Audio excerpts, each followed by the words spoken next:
నువ్వు పుట్టినరోజు మీ నాన్న నాకు ఎంత ఆనందంతో ఫోన్ చేశారో తెలుసా? అమ్మ నన్ను వెళ్ళిపో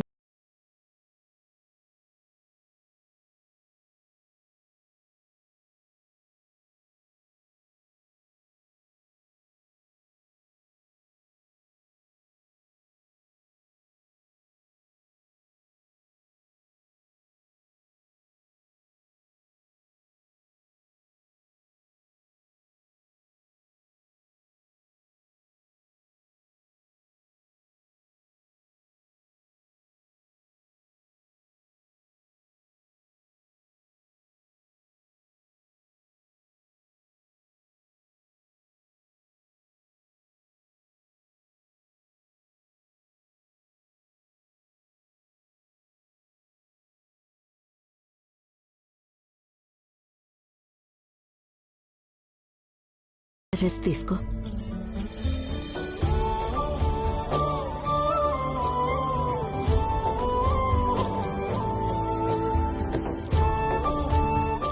అమ్మా, నేను మళ్ళీ భోజనం వండి తీసుకొస్తాను.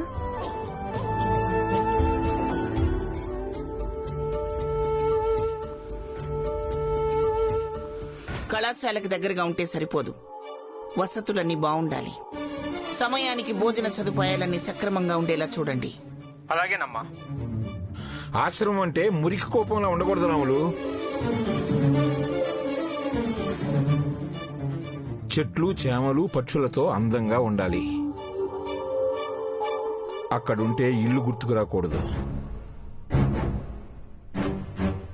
బయట ప్రపంచం గురించి మర్చిపోయేలా ఉండాలి. అక్కడికి వచ్చేది బయట వాళ్ళు కాదయ్యా, మా కూతురు. ఇకపై అక్కడే ఉంటుంది. ఉంటాను.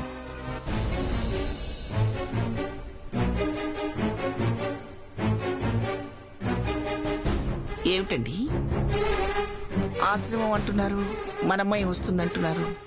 దమయంతి ఎందుకు పెడుతుంది? ఏమిటి పని? దమయంతి కాదు శివ, అనుపమ.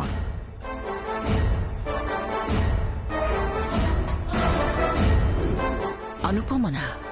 అవును శివ. ఇంట్లో పరిస్థితులను బట్టి చూస్తే అనుపమ ఆశ్రమంలో ఉండటమే మంచిదనిపిస్తుంది. అంత కర్మ అనుపమకేం వచ్చిందండి? ఇప్పుడంత అవసరం ఏమొచ్చింది? మరి కళ్యాణి హాస్టల్కి వెళ్లాల్సిన అవసరం ఏంటి? కళ్యాణి నా మనవరాలు, నా కొడుకు కూతురు.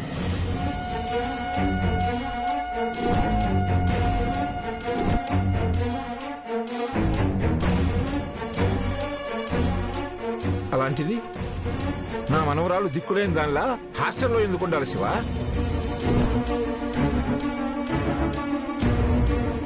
ఇప్పటికే నానమ్మ తాతయ్యల ప్రేమకి 18 ఏళ్లు దూరంగా ఉంది. మళ్ళీ ఇప్పుడంటే నేను ఒప్పుకోను. నేనేలా ఒప్పుకుంటాననుకున్నారు? అనుపమ ఈ ఇంటి కోడలిగా ఈ ఇంట్లో దీపం వెలిగించి 23 సంవత్సరాలైంది. మనం కూతురుగా దత్తత తీసుకుని 18 సంవత్సరాలైంది. మర్చిపోయారా? ఇన్నేళ్లు పెంచుకున్న మమకారాన్ని కాదనేలా కొత్త ప్రేమలు పుట్టుకొస్తున్నాయా?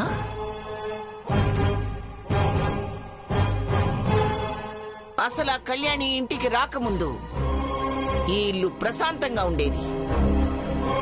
నేను అదే అంటున్నాను.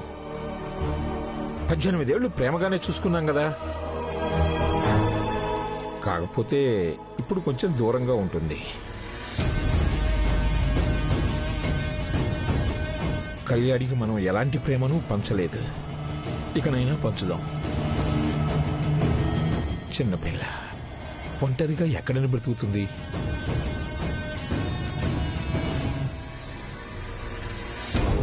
నువ్వు అన్నట్టు ఇన్నేళ్లు మన ఇల్లు ప్రశాంతంగానే ఉంది, కానీ ఆనందంగా లేదు. గుండెలమే చేసుకుని చెప్పు, అజయ్ గుర్తుకు రాలేదా ఇన్నేళ్లలో? వాడు పెళ్లి చేసుకుని వచ్చిన రోజుని అసలు రోజుగానే ఏ ఏడాది పరిగణించలేదు నువ్వు. అంటే అజయ్ నీ గుర్తుకొస్తున్నాడనే కదా? గుర్తుకొస్తాడు. కాని కన్న కొడుకులా కాదు, కసాయి వాళ్ళ. నా కూతురికి అన్యాయం చేసిన వాళ్ళ. వాడికి కుటుంబంతో ఏ సంబంధమూ లేదు. వాడికి కావలసిన వాళ్ళు నాకు కాని వాళ్ళు. అనుపమ ఇక్కడే ఉంటుంది, కళ్యాణి వెళ్ళిపోవాలి. నేను అదే చెప్తున్నాను శివ.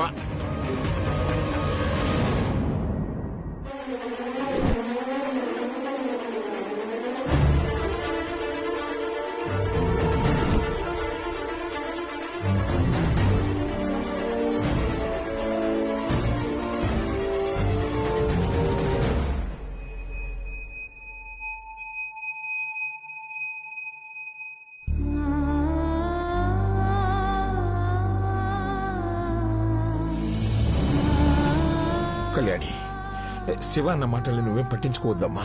నువ్విక్కడే ఉండు. నువ్వు ఇక్కడికి రావద్దు, ఈ ఇంట్లో అడుగు పెట్టేద్దని నీకు చెప్పాను కదా. ఎందుకు వస్తున్నావు? శివ! తాతయ్య గారు, మీరు ఆగండి.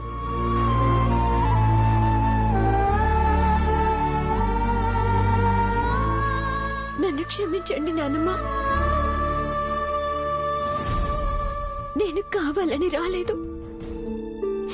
అనుపమ ఎలా ఉందో చూడ్డానికి వచ్చాను.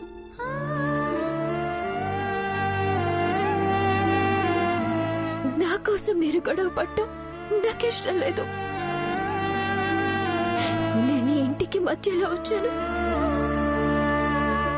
మధ్యలోనే వెళ్ళిపోతాను. నా వల్ల ఇప్పటికీ ఈ ఇంట్లో ఎవ్వరికీ మనశ్శాంతి లేదు. చిన్నపిల్లవైన బానే అర్థం చేసుకున్నావు. నీకోసం ఉండడానికి వసతి చూశాను. రేపటి నుంచి నువ్వు అక్కడే ఉండు. శివ, నీ మనసు రాయిలా మారిపోయిందనుకుంటా. చిన్నపిల్లని, అందున ఆడపిల్లని కనికరం లేకుండా వెళ్ళిపోమంటున్నావు. నా గుండె రాయిలా ఎప్పుడో మారిపోయింది. శివ, నేను చెప్పేది విను. నానమ్మ ఆగండి. తాతయ్య ప్లీజ్ ప్లీజ్ వదిలేయండి.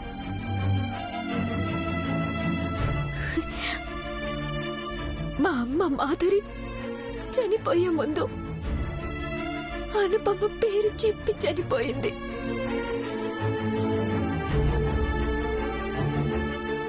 అనుపమ పేరు వినగానే అనుపమ వల్ల చనిపోయింది అనుకున్నాను. కానీ అనుపమకి అన్యాయం చేశాను అని చెప్పాలనుకుందన్న విషయం నేను అర్థం చేసుకోలేకపోయాను.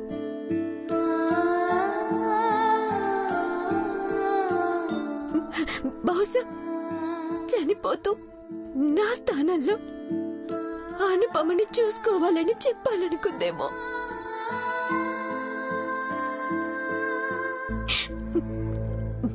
అనుపమని మీతోనే ఉంచుకొని జాగ్రత్తగా చూసుకోండి. మా అమ్మ వల్ల తన జీవితం కోల్పోయింది. ఇప్పుడు నా వల్ల ఈ ఇంట్లో స్థానం పోకూడదు. కళ్యాణి, కళ్యాణి, కళ్యాణి, అమ్మ కళ్యాణి.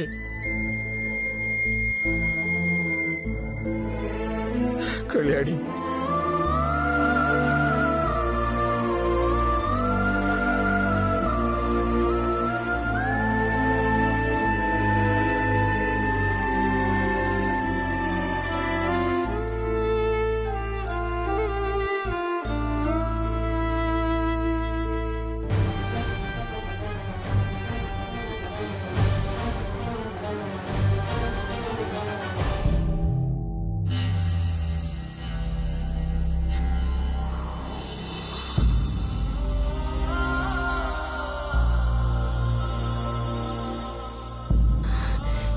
ఏంటమ్మా అక్కడే ఆగిపోయావు? రామ్మా.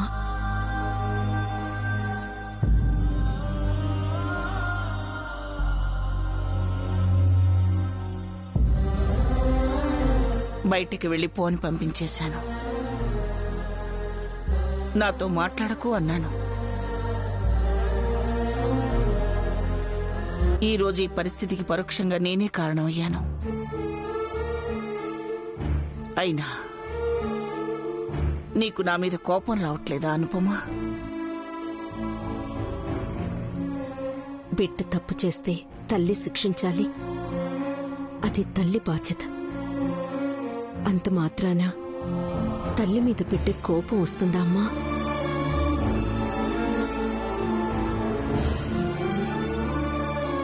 కన్న బిడ్డలే కనికరం లేకుండా తల్లిదండ్రుల్ని రోడ్డు మీద వదిలేసి వెళ్లిపోతున్న రోజులివి అనుపమా. కావచ్చమ్మా, కానీ రోడ్డున పడాల్సిన నన్ను చేరతీసి కూతురుగా చూసుకుంది నువ్వు కదమ్మా. చెడులో కూడా మంచిని వెతుక్కోవటం నీకే చెల్లుతుంది అనుపమా. నీ స్థానంలో ఇంకెవరున్నా నీ కొడుకు వల్లే నా జీవితం నాశనమైపోయిందని నన్ను నిలదీసేవాళ్ళు అనుపమా. కళ్యాణి గురించి నీకు తెలిసి కూడా తినే పదార్థంలో విషం కలిసింది అంటే ఎందుకు తిన్నావు? ఆ క్షణం నేను భయపడి తినకుండా ఉండుంటే, ఒకవేళ అందులో విషం లేకపోయి ఉంటే కళ్యాణి తాను నమ్ముతున్నదే నిజం అనుకునేదమ్మా. అయినా తనని చంపాలనేంత కోపం నాకెందుకుంటుంది? అది నిరూపించాలనుకున్నాను.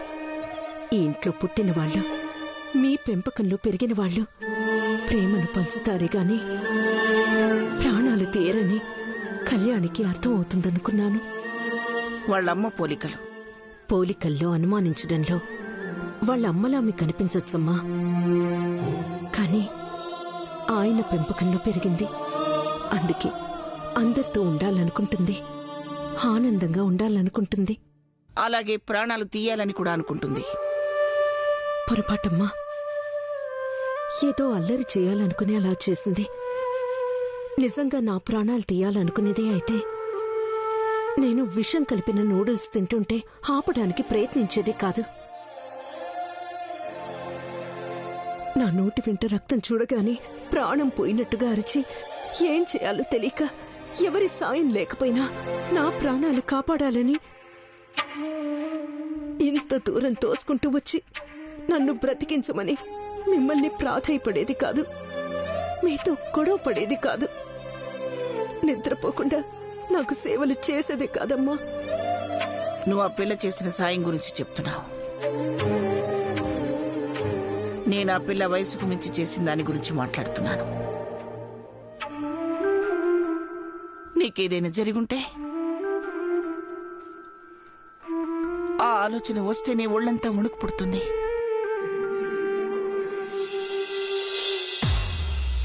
ఆపదలో ఉన్న మనిషిని కాపాడితే సాయం అవుతుంది. ఆపదలోకి నెట్టి కాపాడితే దాన్నేమంటారో నీకే తెలియాలి. అమ్మా, కళ్యాణి నువ్వనుకున్నంత కఠినమైన మనసుది కాదు. పచ్చకామెర్లు వచ్చిన వాడికి లోకమంతా పచ్చగానే కనిపిస్తుందంటారు. మంచితనంతో నిండిన నీ మనసుకి అందరూ మంచివాడలని కనిపిస్తారు.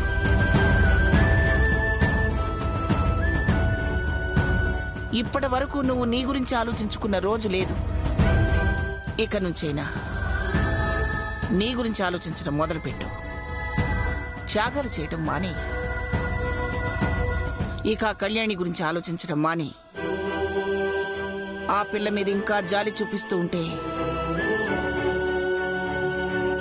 దానివల్ల రేపటి రోజున నీ మీద జాలి చూపించే వాళ్ళెవ్వరూ మిగలరు.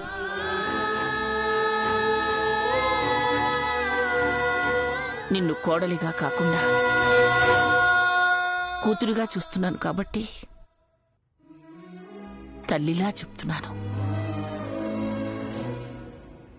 నాకు నీ బాగోగులు ముఖ్యం.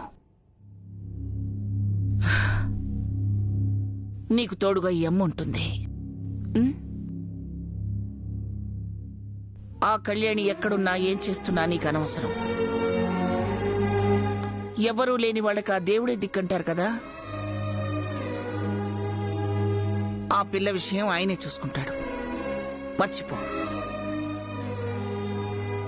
అమ్మా, అమ్మా,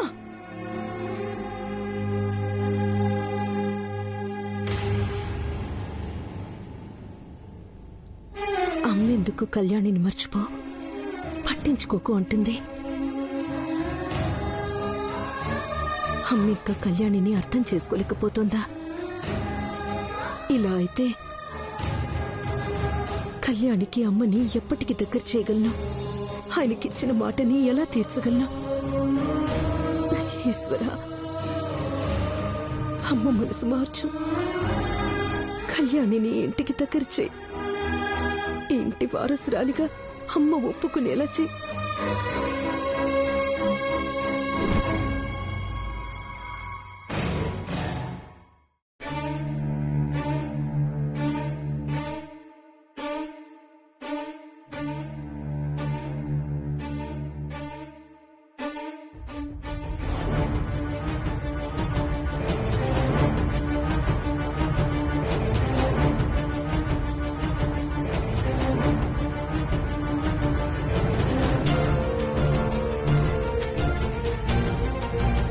నాన్నా, నీకిష్టమని మన తోటలోంచి మామిడికాయలు తెచ్చి మామిడికాయ పులిహోర చేస్తున్నాను.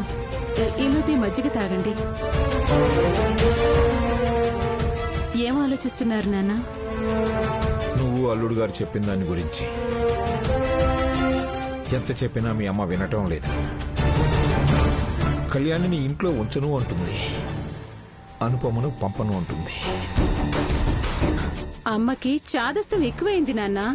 ప్రపంచంలో ఎవరూ రక్త సంబంధాన్ని కాదని పరాయి వాళ్ళని నెత్తిన పెట్టుకోరు.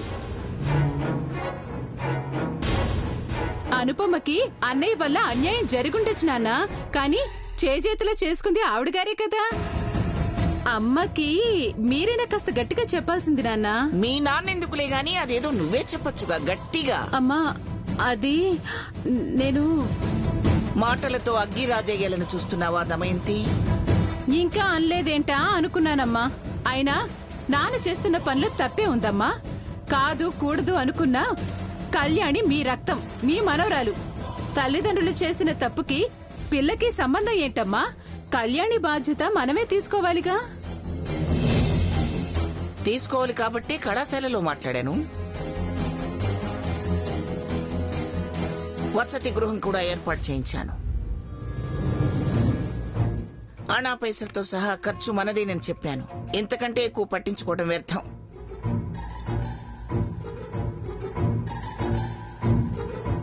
ఆ పిల్ల పట్ల జాలి ఉండబట్టే ఇంత చేశాను. అదే వాళ్ళ అమ్మా నాన్నని తలుచుకునుంటే ఎప్పుడో పంపించేదాన్ని. అది కాదమ్మా. ఇంతటితో ఆ కళ్యాణి విషయం ఆపేస్తారనుకుంటాను. మళ్ళీ ఈ విషయం చర్చకు తీసుకొస్తే మీ నాన్న మాట్లాడిన ఆశ్రమానికి నువ్వు వెళ్లాల్సి వస్తుంది దమయంతి.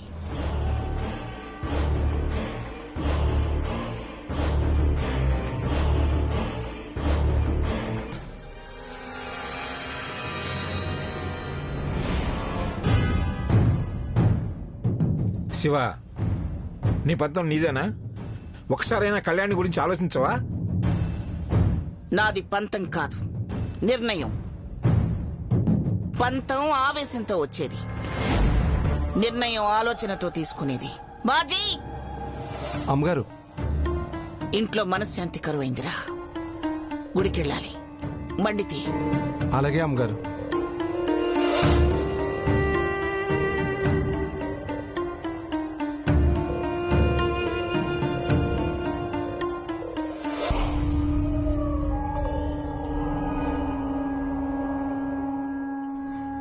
నీకు మనవరాలు అవసరం లేదేమో శివ, నాకు కావాలి. నా మనవరాలు తాతయ్య అని పిలుస్తూ ఈ ఇంట్లో మహారాణిలా తిరగాలి. తిరుగుతుంది.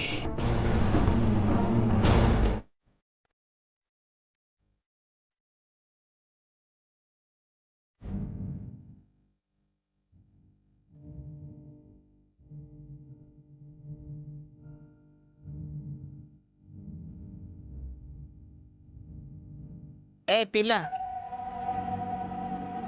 ఇలారా.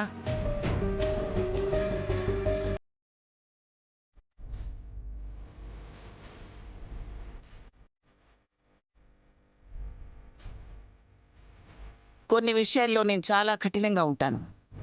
అందుకేనేమో నాకు నిన్ను పేరు పెట్టి పిలవాలన్న మనసు రావటం లేదు. మా అనుపమ మీ నాన్నని చాలా నమ్మింది. ఎవరైనా చెప్పినా మా ఆయన మీద నమ్మకం ఉంది అనేది. ఆ తర్వాతే గుడ్డిగా నమ్మకాన్ని, ప్రాణంగా ప్రేమని పెంచుకోకూడదని తనకి మాకు అందరికీ తెలిసొచ్చింది. నేను మళ్ళీ కాల్ చేస్తాను. అప్పుడు మీ నాన్న, మీ అమ్మ, ఇప్పుడు నువ్వు అనుపమ జీవితంలోకి వచ్చి బాధ పెడుతూనే ఉన్నారు. ఆయనకి మనవరాలు అని ప్రేమ వ్యాధి పుట్టుకొచ్చింది. అది ఇంట్లో అందరికీ పాకక ముందే నువ్వు ఇక్కడి నుంచి వెళ్ళిపో. నీకే లోటు రాదు. ఈ రోజే వెళ్ళిపోతాను నాన్నమ్మ గారు.